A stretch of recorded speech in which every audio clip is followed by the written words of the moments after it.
fitahin'Andriamanitra hiara-hitsangana isika rehetra samia mivavaka mialohan'ny andrenesana ny tenin'Andriamanitra hiara hivavaka isika rehetra. Tompo Andriamanitra io mivavaka eto anatrehanao aho, mangataka ny fitahinao, mangataka ny fahasoavanao. Andriamanitra velona ianao, Andriamanitra miasa ianao, tahio ny teninao zay hotorian'Andriamanitra.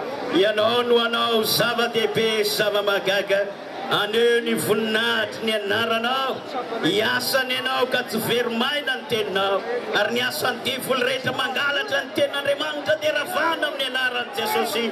Matoky sy mino izay fa hiasa tokoa ianao. Raika amin'ny 30 ampahery anao izy, raika amin'ny 30 miasa tompo asehoany voninahitra.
See